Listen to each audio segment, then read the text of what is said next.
சத்தமாய் கரங்களை அசைத்து, நல்ல கனி கொடாதிருந்தும் கூட, உன்னிடத்திலிருந்து நன்மையான யாதொன்று புறப்பட்டு வரவில்லை என்றிருந்தும் கூட, உன்னிடத்திலிருந்து சுவிசேஷ வாசனை கூட வீசாதிருக்கிறது என்றாலும், கர்த்தர் இயேசு இரக்கப்பட்டவராய்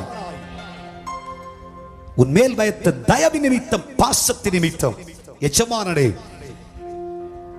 மீண்டும் ஒரு வருஷம் இது நிற்கட்டுமே, இன்னும் ஒரு வருஷம் நிற்கட்டுமே என்று தயவு பாராட்டி இருக்கிறார். கைகளை தட்டி கர்த்தரை மகிமைப்படுத்து. ஆகவே ஆண்டவர் இயேசுவை அழவைக்கக்கூடிய ஏதாகிலும் உன் வாழ்க்கையில் இருக்கும் என்று சொன்னால், உனக்கு கிடைத்த இந்த நாளிலாகிலும், இது உனக்கு கிடைத்த ஒரு சந்தர்ப்பம், இது உனக்கு கிடைத்த ஒரு சமயம். சகோதரா சகோதரி, இனிமேல் தாமதம் செய்யாதே. அநேகர் கிடைத்த காலங்களை தவறவிட்டு விட்டார்கள். வேத புஸ்தகத்திலே நான் வாசிக்கும் பொழுது 10 முறை வாய்ப்பு கிடைத்தும் சற்று கூட வாழ்க்கையில திருப்பமடையாத பார்வோனை பத்தி பைபிள் சொல்லுது.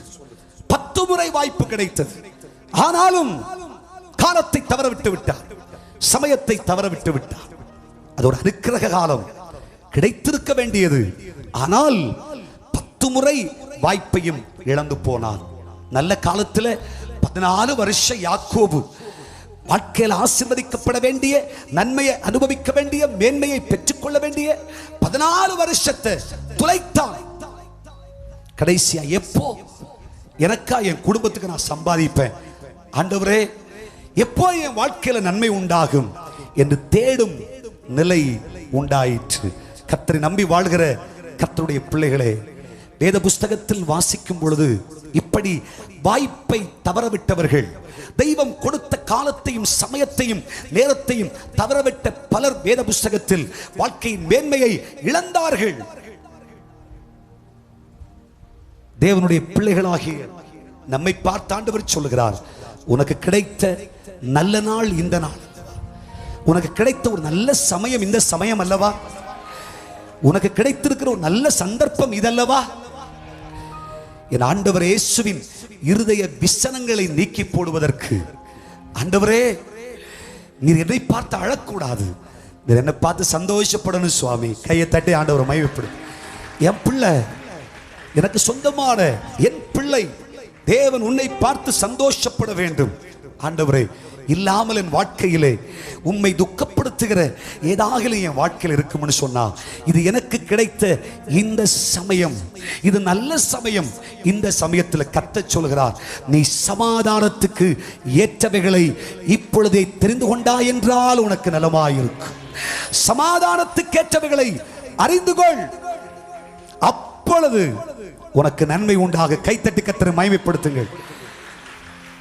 ஒருவேளை இந்த உலகம், இந்த உலகத்தின் பாவம், இந்த உலகத்தின் சிற்றின்பம், இந்த உலகத்தில் இருக்கிற பணப்பெருக்கம், இந்த உலகத்தில் இருக்கிற சில மனித பாச நேசங்கள் கர்த்தராகிய இயேசு கிறிஸ்துவின் இதயத்தோடு இணங்க கூடாமல், ஆண்டவர் இயேசு உனக்கு பாராட்டி இருக்கிற கிருபையை, நன்மையை, பாசத்தை, பரிவை மறைத்து போட்டிருக்கலாம்.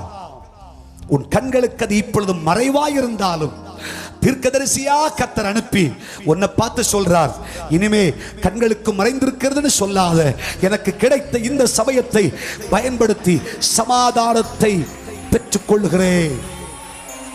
ஆமென் சொல்லுங்க. ஹல்லேலூயா.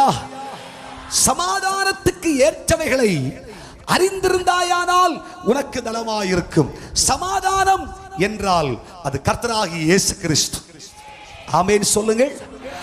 கர்த்தராகிய இயேசு கிறிஸ்துவுக்கு ஏற்றவைகளை நீ அறிந்திருந்தாயானால் உனக்கு நலமாயிருக்கும்.